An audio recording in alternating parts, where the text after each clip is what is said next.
Said, I am glad to be back with you. It has been a long time since we were in the series that we have been doing. So for those who may be new online or here, when I speak during the year for pastor, we're going through a series where we're looking at the Old Testament law, the 5 books of the law, and really how they help us to live and act in an excellent way. Now, last month when we introduced, we're in a little focus part on the story of the priests. So we've talked a lot about different laws and different things that happen and the sacrifices and the offerings. And last time we looked at the priests and specifically where the priesthood came from. And the story of the priests we talked about was one of redemption. So I'll just do a very quick review. Really the overarching story we found out at the end of Genesis, when Jacob was blessing his 12 children, of Levi, he said, Simeon and Levi are brothers, weapons of violence are their swords. Let my soul come not into their counsel. So Jacob was almost issuing a curse upon his son Levi for what had transpired previously in Genesis. But when we get to the end of Deuteronomy, when Moses is going through the tribes, he says this of Levi, give to Levi your Thummim and your Urim to your godly one, whom you tested. Verse 9 said, who said of his father and mother, I regard them not. He disowned his brother, ignored his children. They observed your word and kept your covenant. So from Genesis, Levi was a wielder of the sword. By the end of Deuteronomy, they are getting a blessing that they obeyed God. And a lot of that came to a few moments that we looked at last time of when they stepped forward and served God with their whole heart. Now this portion today, as we look now at the priests, we want to kind of examine, now that Aaron and his sons are priests, and then the tribe of Levites serve them. We discussed that, and I'll remind you of that here in a minute. It wasn't always an easy path, and there was failures and there were questions, and from those stories we can learn a lot from that. So let me open in prayer, and then we will examine this story together. Father, we thank you for your word. We thank you so much for blessing us with the law, for the testimony that it provided, how it set the stage for your sacrifice and your offering for us and for the gospel. As we study, may your Spirit help me to speak clearly. May we learn and may we be affected by your word so that we may live and act differently as we leave from here because of your Spirit and your word. It is in your name we pray. Amen. Now, as we think through the priesthood, I want to make sure we're clear, because we talked about this last time. The Old Testament priests, the ones who actually served in the tabernacle and then in the temple, were specifically descendants of Aaron, and only Aaron. Now, Aaron, and there was a line that was the high priest, but it was only Aaron and his children who were actually the priests. Now, the Levites, as a whole tribe, now Aaron was a Levite, but the whole tribe, everyone else who wasn't a son of Aaron, served the tabernacle and the temple in some other way. And we'll look more at that in coming weeks. But they helped and served, but they didn't actually go into the tabernacle temple to do the offering. So there's 2 different groups. There's Aaron and his sons were priests, and then the rest of the tribe of Levi assisted and helped out in many ways. But specifically, as you look at the priesthood, specifically Aaron and his children, after they are marked by God for this role, their story throughout the law continues to tell a story of failure and of sadness. And the very first failure we see, and we're not going to spend a lot of time there because it's more familiar, and we're going to look at it more later this year, is in Exodus 32. And if you turn there, while Moses is up on the mountain, we have the story of the golden calf. And who is it who shaped the golden calf? It is Aaron. And it's amazing because in Exodus 28 and 29, God is up on the mountain talking to Moses directly at the time, specifically about separating and consecrating Aaron to serve him. Exodus 28 says, bring near to you Aaron your brother and his sons from among the people to serve me as priests. So that is what's going on at the top of the mountain. At the bottom of the mountain is what's going on in Exodus 32. When the people gather to Aaron and say, make us gods who will go before us. So Aaron does so. And as he did that, he's not actually been consecrated because God is up telling Moses this at the time. It hasn't actually happened yet.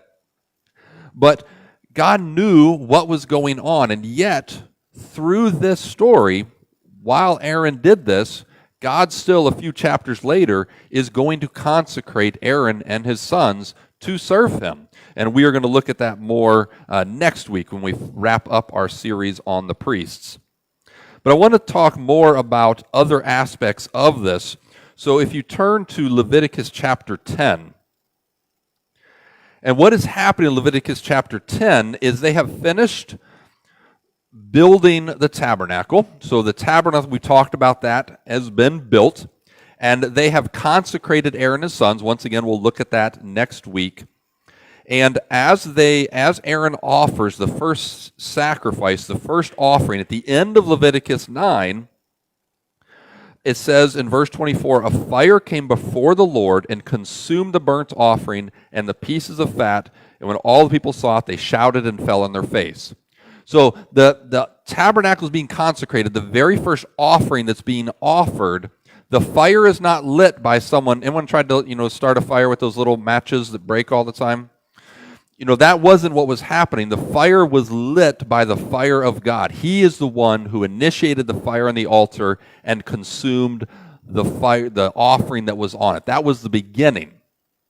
And then we get Leviticus chapter 10. It says, now Nadab and Abihu, the sons of Aaron, each took a censer, put fire, laid incense, and offered unauthorized fire before the Lord. Now this is not exactly what happened, right after this, but we have the record. God lit his own fire, and now these two sons of Aaron are bringing unauthorized fire before God. Now, sometimes we read this story, and we can forget why these two sons of Aaron would have been significant.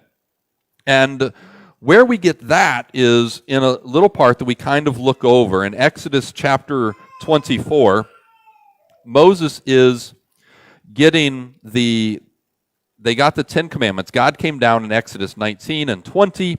God gave the 10 Commandments, where we talk about the 10 words. And then God is going to call Moses up to the top of the mountain to give him the rest of the law and the writing on the tablets, everything that leads to the golden calf. And in there, in Exodus 24, it's a very important thing that happens here. God tells Moses, come up to the Lord, you and Aaron, and then whom? Nadab and Abihu. Now, Aaron had 4 sons. Nadab, Abihu, Eleazar, and Ithamar. Sorry.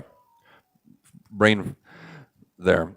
Now, the oldest two here, Nadab and Abihu, when Moses gets to go up to the mountain to visit God, they got to go with Moses. So it's Moses, Aaron, Nadab and Abihu, and then 70 of the elders. And they were going to worship from afar. So, but as they get up, you see there in verse 9, it says, Moses and Aaron, Nadab and Abihu, and 70 elders went up.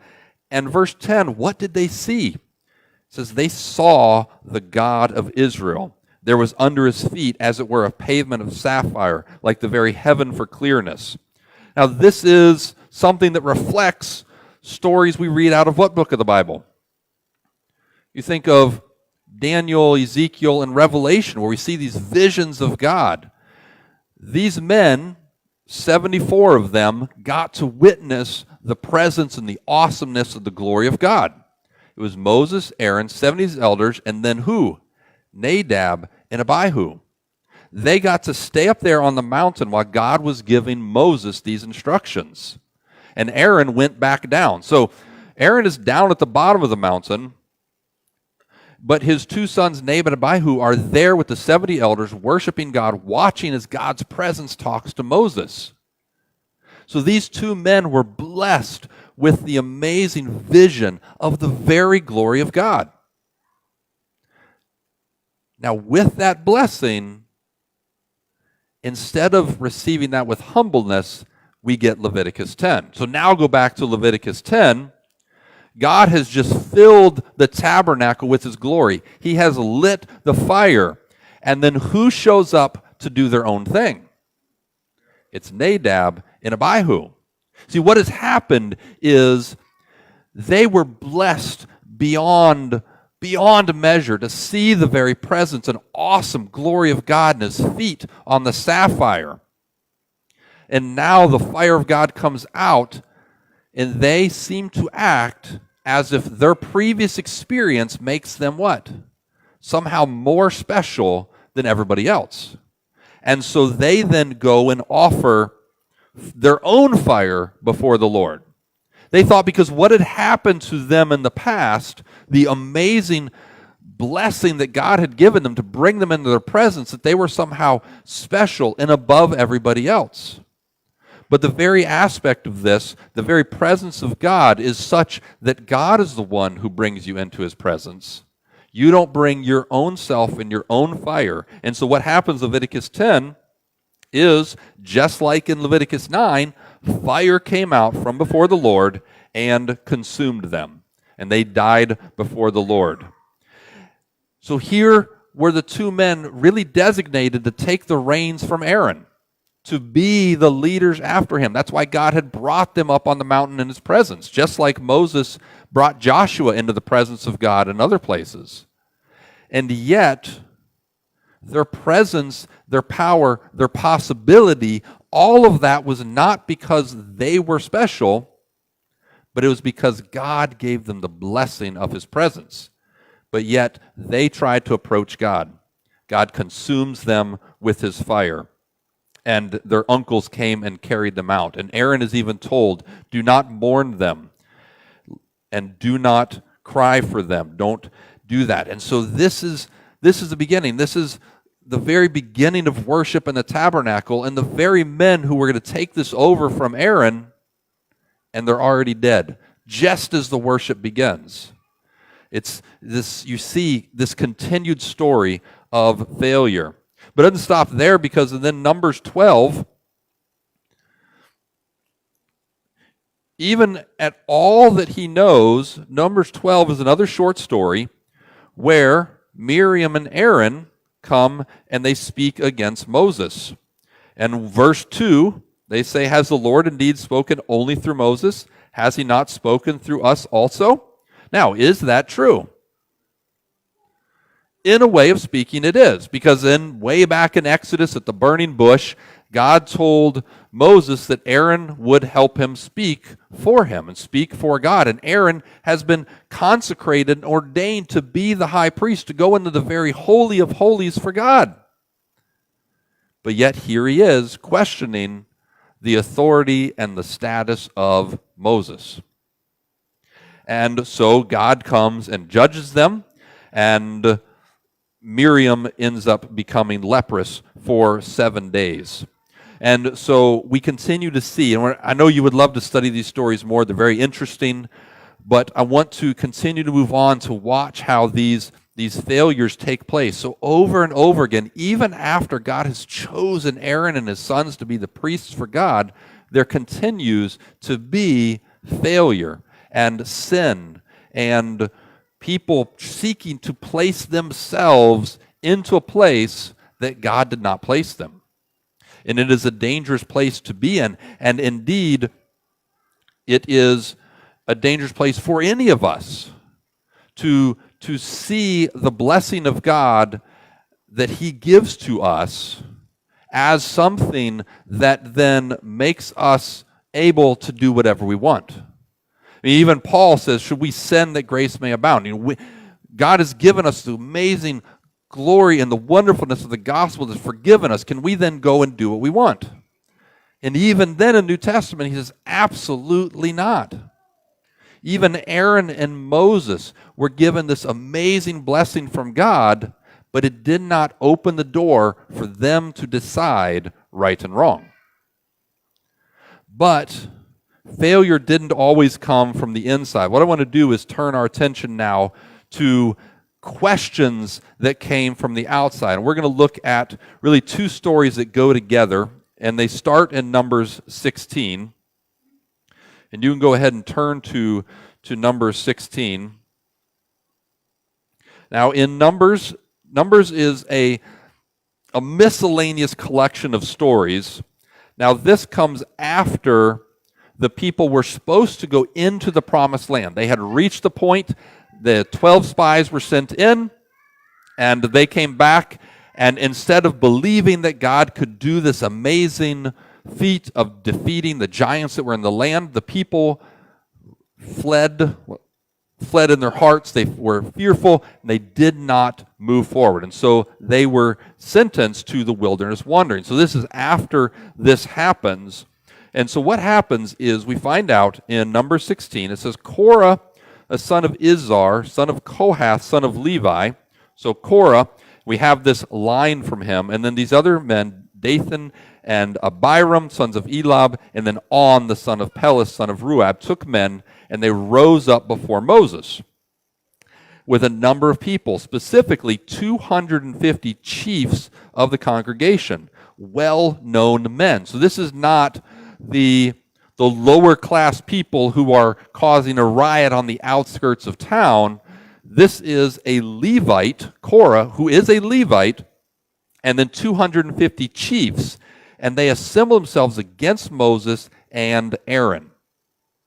Now, you look at those names at the front, and for many of us, we remember the story, or maybe in your Bible it says what at the top? It says Korah's rebellion. We don't take a moment to look back at some of the boring parts of the book of Numbers as to why this is significant. So let's do that for a minute. It says, Korah the son of Izhar, son of Kohath, son of Levi. Right? So the Levites are now what? Well, they are the people who are assisting with the tabernacle, doing all sorts of different duties. Now, Levi had a few sons, and each son, and thus the families that descended after them, had different jobs. Now, Korah is specifically a descendant of Kohath. Now, we did Bible quizzing the other night, Pastor, and I didn't ask this question. Pastor left. What were the sons of Kohath supposed to do with the tabernacle? Anybody want to raise their hands? 10 points? No. And we forget those things, right? Because the reason why is because the answer to that is way back in the boring part of the book of Numbers. So turn to the boring part of the book of Numbers. That's Numbers 1, 2, 3, 4, things of that. And specifically, let's look here at Numbers 4.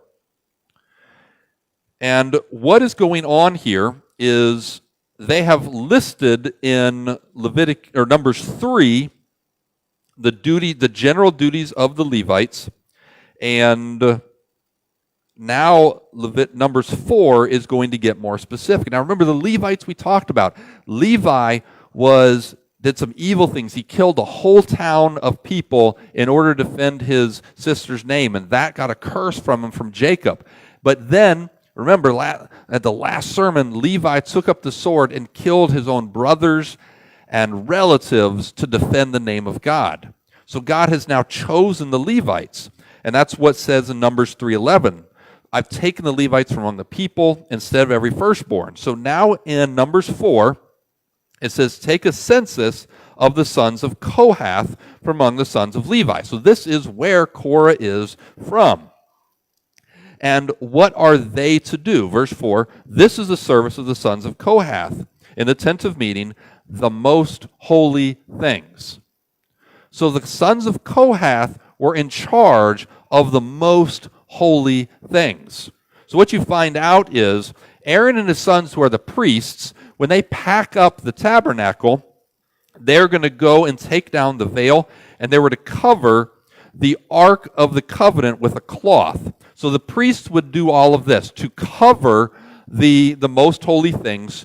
And then, after they were covered by the priests, it is then that the sons of Kohath would come in and go after that. So you can read, if you want to go do this later, all the things that the priests would do, covering and how they would pack all these things up.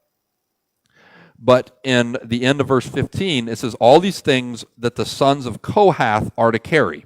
So the actual Ark of the Covenant, the altar of incense, the table of showbread, the parts, all the elements that were significant and holy to the tabernacle, the priests would cover them up, but it was the sons of Kohath who actually carried them and cared for them. So they had the greatest access to the holy things of God. And when we go through here, in Numbers 4:17, Moses even told, or God told Aaron specifically in Numbers 4:18, let not the tribe of the clans of the Kohathites be destroyed from among the Levites, but deal with them that they may live and not die when they come near the holy things. Aaron and his sons will go in and appoint them each to the task and his burdens, but they shall not go in and look on the holy things even for a moment.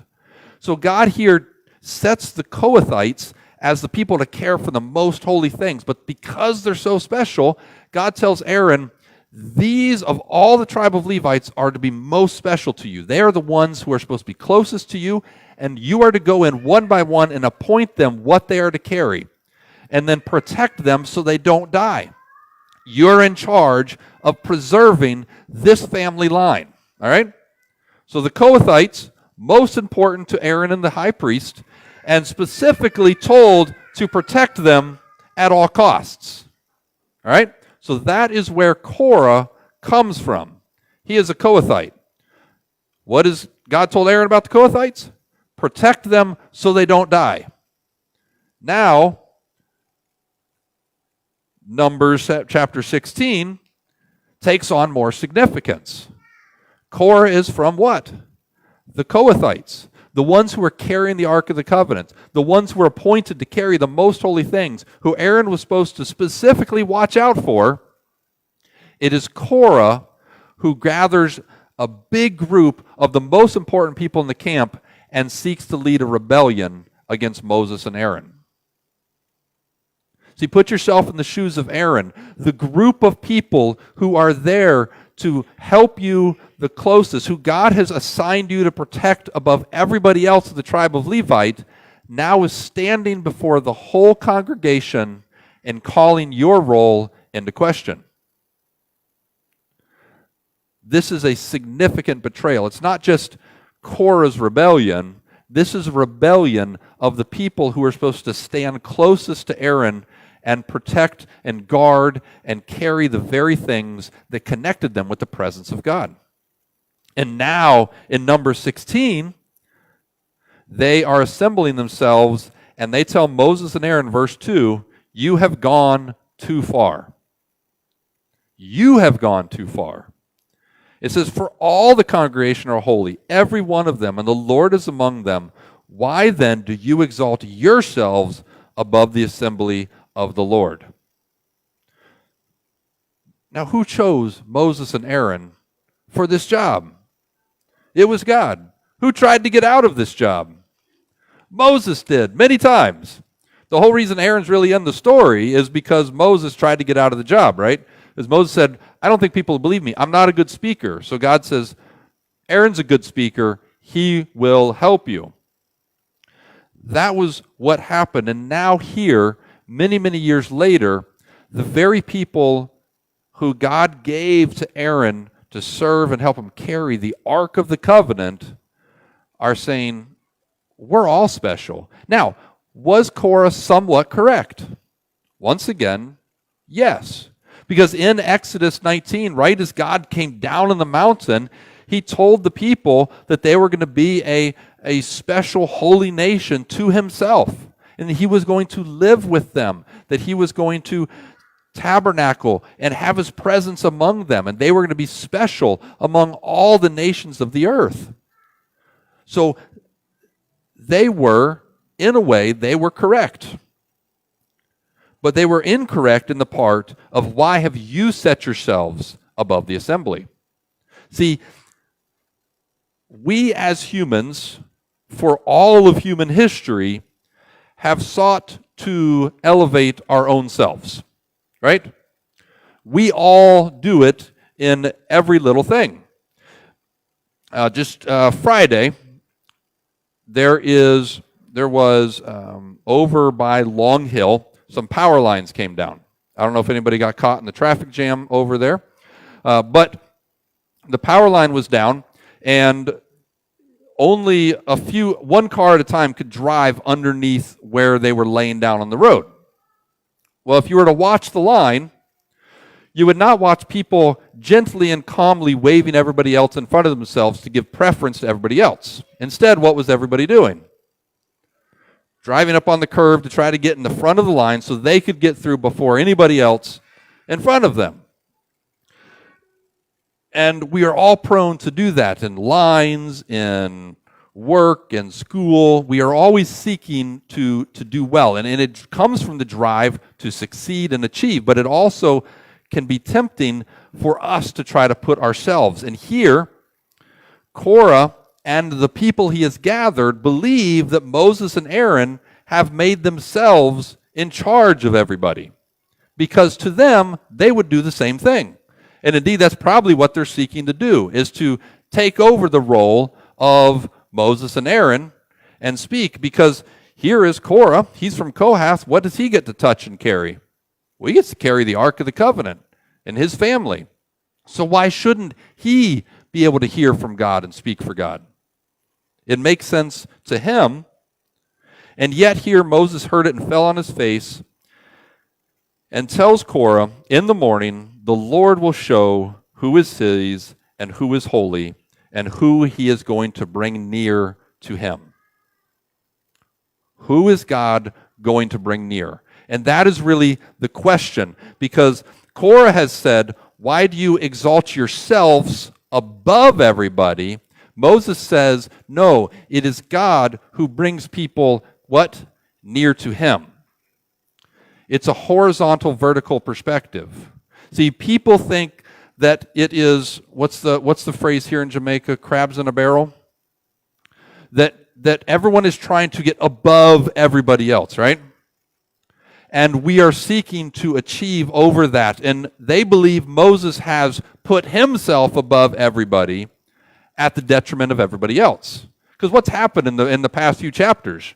Well, a lot of people have died. They lost a battle. They got subjugated to 40 years in the wilderness. A lot of things have seemingly gone wrong. And when things go wrong in our country, who do we often like to blame? Whoever's in charge at the current time, right? So a lot of things have gone wrong for the nation of Israel, and questions have risen. There's probably a lot of complaining. A lot of newspaper articles have been written about Moses in the daily Israelite press. And here the question arises, why have you put yourselves? And Moses tries to draw the attention back to where it is. The Lord brings people near to him. It's not a question of how high you are above each other. It's a question of how close you are to God. And Korah thought that his access to God's presence put him above people, instead of realizing that his access to God's presence gave him access to God's presence. See, the danger for Korah is the same as for us, and that is believing that it is the approval and the power in this physical world above other people that gives us significance and meaning. And he thought the presence of God, that he was more special, gave him more power. But the two things are not connected. Who is the prince of the power of this world? It is the devil. See, presence of God is what determines the significance for all eternity. This world is not the goal. And so what happens is God tells Korah, or Moses tells Korah in verse 6, to take censers, Korah and all his company, and put fire in them, put incense on them before the Lord. Now, we've now looked at two stories that talk about censers. Anybody know what a censer is, or I need to kind of explain it to you? I looked around my house for something that would look like it, and I couldn't find something. But it is kind of like a metal the simplest one would be a metal bowl, but usually they were more like a cup with a little lid, and there would be chains hanging from the top. The lid would be removed with one chain. You would put coals in it, and then there would be powdered incense of some kind that would be put on the hot coals, which would then fill the air. So you think of someone holding like almost it looks like a lantern that they would carry, and they would put the incense on that. But the source of the fire would be wherever these hot coals came from. So they are to bring these censers, put fire, and bring them before the Lord. And it says in verse 7, the man whom the Lord chooses shall be the Holy One. And then he repeats back to Korah what they said to him. You have gone too far, sons of Levi. So that's a mirror image of verse 3, where they told Moses and Aaron, you have gone too far. Moses says, you have gone too far, the sons of Levi. And now in verse 9, he even points out the very problem with this. He says, is it so small that God of Israel has separated you from the congregation of Israel to bring you near to himself, to do service in the tabernacle, and to stand before the congregation and minister to them? He's brought you near to him, all your brothers, the sons of Levi. Would you, say what? Seek the priesthood also. He's saying, basically Moses is saying, God has chosen you, separated you. He's brought you near to him. The very thing that you are claiming makes you better is indeed something that is an amazing blessing. But you are trying to seek more than what God has given to you. And so, they are going to be measured by that.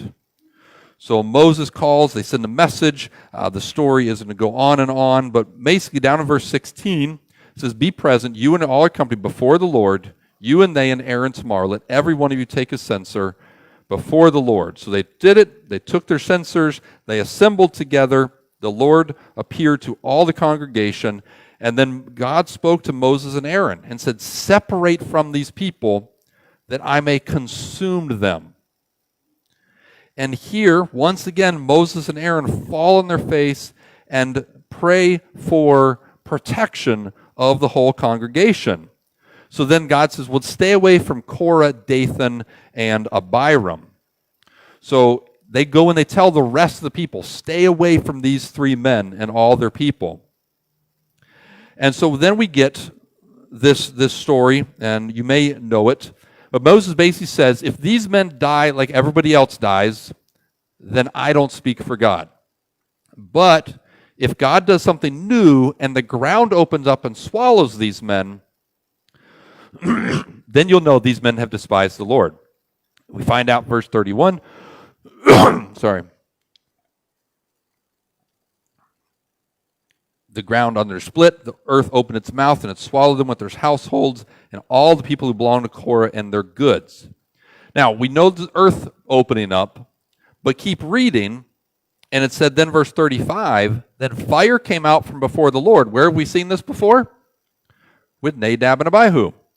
So the fire came out from the Lord and consumed the 250 men offering the incense. Now it is hard to imagine in front of the tabernacle, 250 people, what this must have looked like, the fire to have come out from before the Lord. This is just what has happened previously in Leviticus and consumed these 250 men. Now, then the Lord spoke to Moses, tell Eleazar, the son of Aaron, to take up the censers out of the blaze. Eleazar is one of Aaron's sons. How did Eleazar's two older brothers die? Consumed by a fire before the Lord. Now, where does Eleazar get sent? To walk among the charred remains of 250 individuals and pick their censers out one by one. Can you imagine to walk and realize this is what happened to your brothers? The reason you are doing this job, which must have been terrible, is because your brothers had attempted the same thing. And he is to walk and gather those censers, then scatter the fire, and then take those censers. And what did God have the nation do with those censers? 250 pieces of metal. They were to be hammered as a covering for the altar. So Why? Because the fire of God had made them holy. See, what has happened both with the failure of Aaron's two sons and now with these individuals is all of them sought that they had something special so they could try to claim more of the presence of God than God was giving to them. And you know what God gave them? He gave them the very thing they asked for. He gave them his presence. And Hebrews tells us what is the presence of God. Our God is a consuming fire. They were judged by the presence of God, and they perished. But the metal that they hold, because they became their own offering, the metal that they carried, those censers, became holy and was hammered on the altar on which Eleazar is now going to offer offerings and sacrifices. The very metal he picked out of the charred remains of these people, reminiscent of the loss of his brothers that he could not mourn, now are hammered on the altar on which he and his offspring will offer sacrifices. So they took those, they were hammered, and they serve as a reminder lest you become like Korah and his company. And you would think after this amazing display that everybody would come alongside Moses and Aaron and say, we are sorry, we want to support you in your ministry, we want to lift you up as you serve God, but that's not the case. Verse 41, the next day the congregation grumbled. Against whom? Moses and Aaron. You've killed the people of the Lord. Can you imagine Moses and Aaron standing there taking the accusations again after God himself consumed the people who were opposing them? The whole nation now is accusing Moses and Aaron of killing those men. And so they all assemble against Moses and Aaron, and they turn towards the tent of meeting. And verse 43, Moses and Aaron came to the front of the tent, and God says, get away from these people that I may consume them. And once again, they fall on their faces. And then here's very interesting. Another censer shows up here. Verse 46, Moses said to Aaron, take your censer, put fire on it from the altar, lay incense, carry it quickly to the congregation, and make atonement for them. For the wrath has gone out from the Lord, and a plague has already begun. So Aaron took, as Moses said, and he ran into the midst of the assembly, and the plague had already begun, and he put on the incense, and he made atonement. And verse 48, he stood between the dead and the living, and the plague was stopped.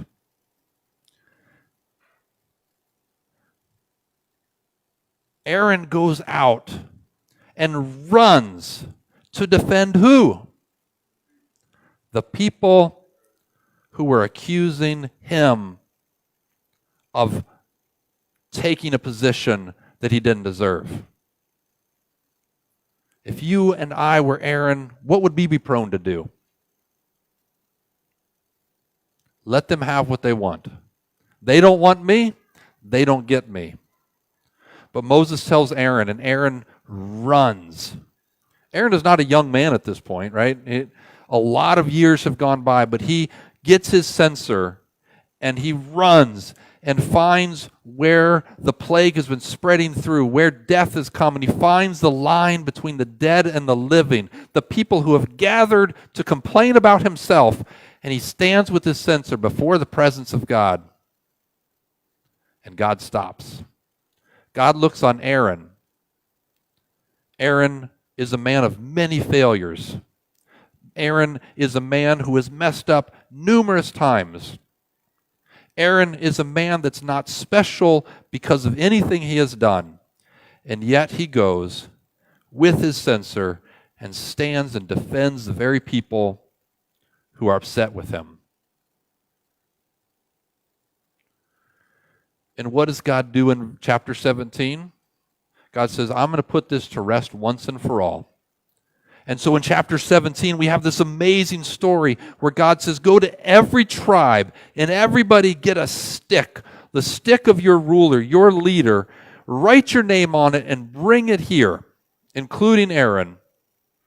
and you're going to put them in the tabernacle.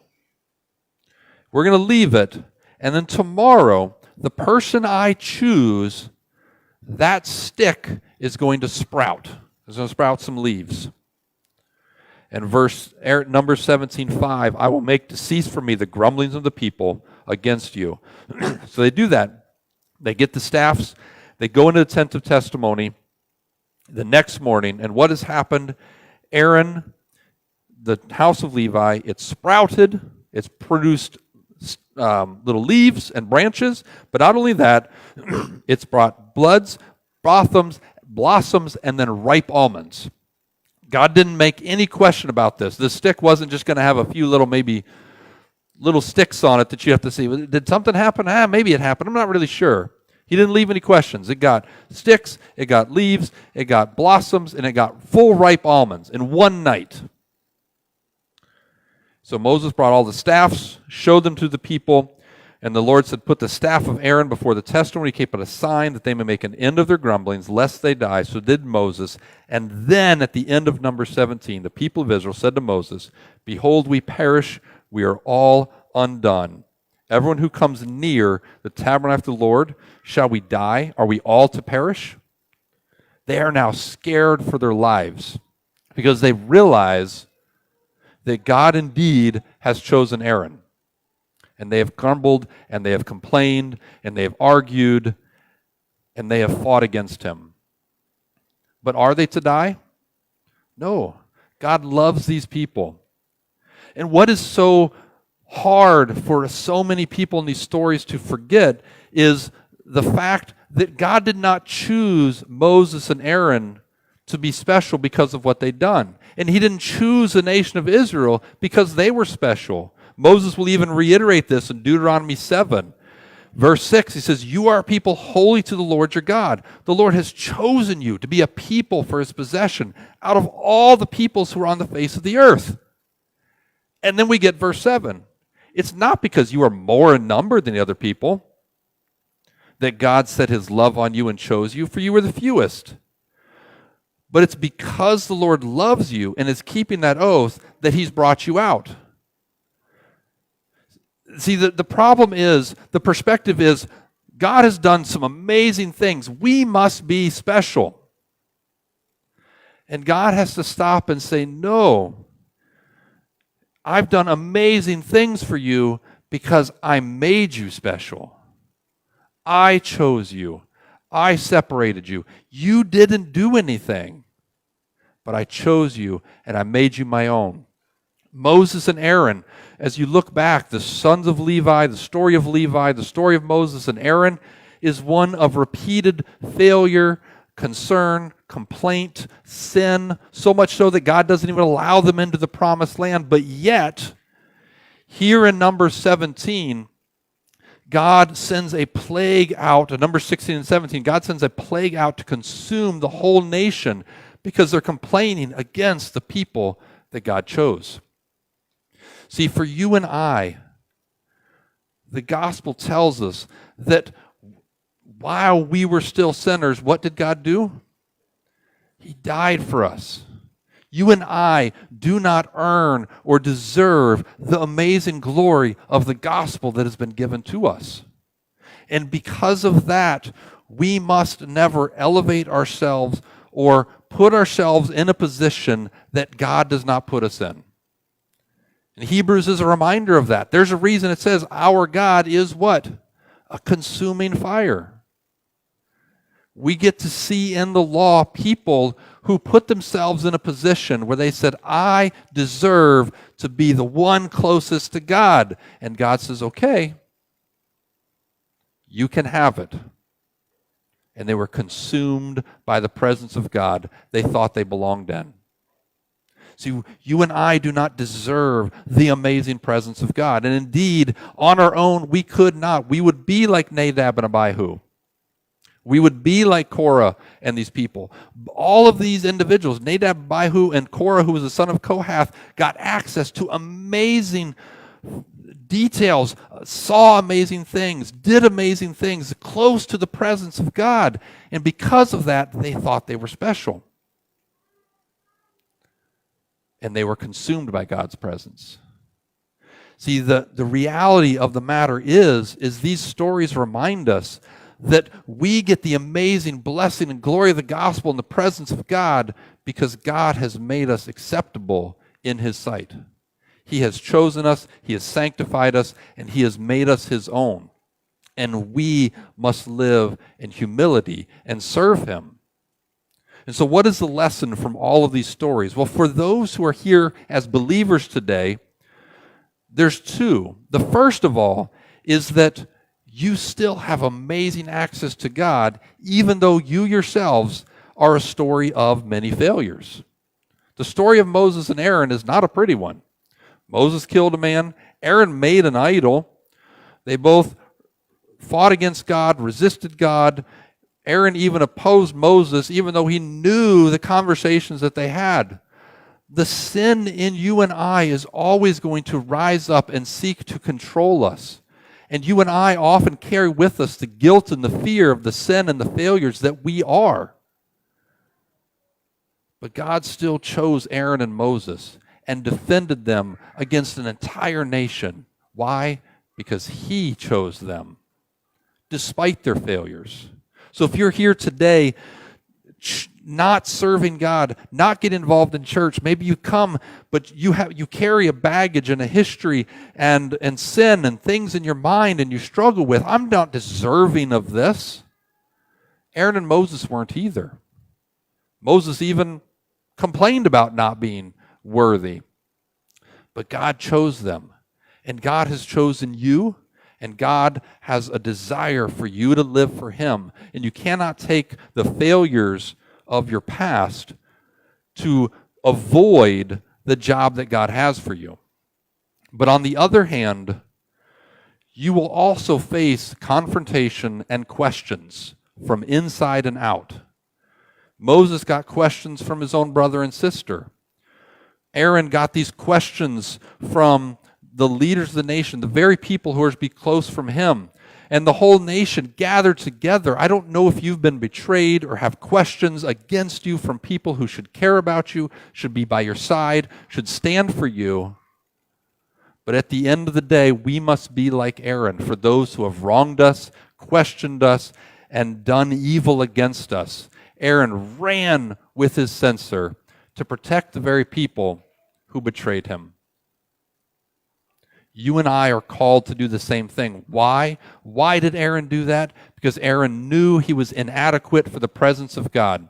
And he knew the people who were sinning and crumbling against him, they too needed defendant and they needed atonement. They need to be read right before God. The gospel tells us that when we have been wronged, we have been betrayed, we have been hurt, those individuals are not our enemy. They stand just like us in need of forgiveness, sanctification, and the glory of forgiveness. And so we must be gospel carriers. We must be like Aaron and go and stand in the presence of God with our incense before the wrath of God against the very people who have hurt us and betrayed us and sinned against us. The gospel saved us.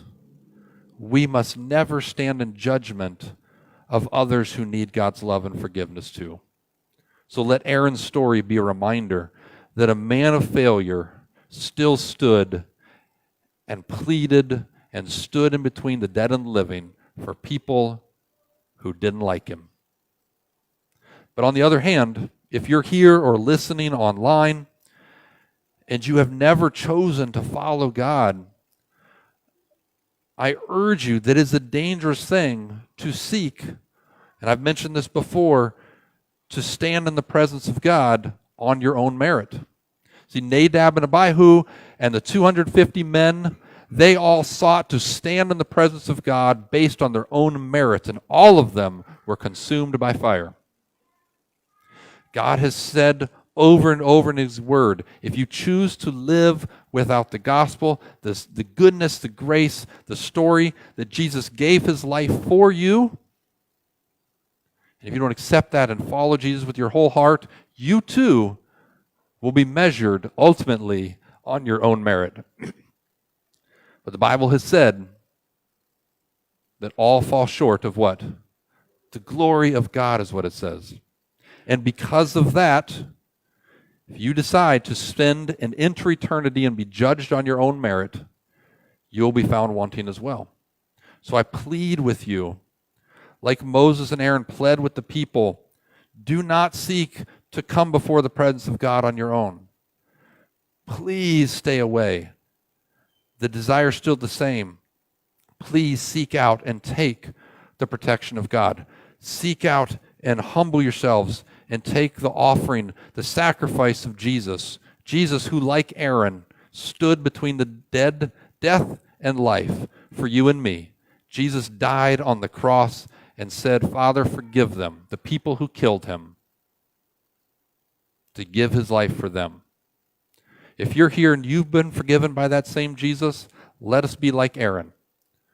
Though full of failure, let us live with faith, love, and forgiveness, and serve God willingly, even if we think we're unworthy, even if we think we've failed too much, even if we think people will oppose us and stand against us. Yes, you have failed, and yes, they will oppose you. Guarantee it. You didn't notice there's been a few tears in my eyes. I want you to grasp the amazingness of this story that's woven through. And just think with me as I wrap up of Aaron. One day God showed up to you in a dream and says, hey, go out and meet your brother. He's coming out of the wilderness. My brother, I haven't seen him for 40 years. What is up, God? Then you meet your brother, and the brother's like, man, God appeared to me. We have some amazing things to do. We're going to go deliver the people, and we're going to oppose Pharaoh. What? We're going to do what? But you go with your brother, and you see God do amazing things, and you lead this nation out, and you take them to the wilderness, and then God comes down and covers the mountain, and you see the presence of God. Then you go down, and the people are like, hey, we need a God. Okay. Well, if that's what you want, you imagine how humbled Aaron must have been when he realized what he had done. But then God took Aaron and set him up and consecrated him. We'll look at that next week, and made him. And then God fills the tabernacle, and you offer an offering, and God accepts it, and fire comes out, and all is wonderful with God. And then you watch your two oldest sons walk in and be consumed by the same God. Your heart is broken, and God says, don't cry. And you go on living and serving God day after day, and you watch the people that you love and care about around you sin and grumble and complain. And then finally they come against you, and they complain and they argue, and you pray for them, and the ground opens up and swallows them, and a fire comes out and consumes them. And then you have to watch one of your sons walk among them and pick these things up. And the next morning you wake up, it's like, oh, this is all behind me. And there's a huge crowd complaining against you again. And God comes out and starts to kill them. And in that moment, you've lost so many. You've seen so many friends betray you and argue you. And Moses says, go get your censer and run and stand. What is it that drove Aaron to do that? How did he grab the censer and run and do that day, which must have been a heavy heart, overwhelmed with emotion and loss and memories and failure and confusion, all of that on him. But he went out. Why? Because God had chosen him to be a representative of God's love to this broken nation. So he did. You and I are going to serve broken people who will turn their backs on us. They'll reject us. They'll say wrong things about us. They'll push us away. They don't want to hear about the gospel message. We must be like Aaron and serve though we failed, serve though we're opposed, and serve out of humility because God has called us. And Ephesians says that he has prepared good works for us to do. Don't let anything or anyone stop you from humbly following and serving God, because that is what he has called us to do. Let us love, let us serve, and live for the glory of God and someday we can stand and be drawn near to God, be in his presence, and enjoy him forever.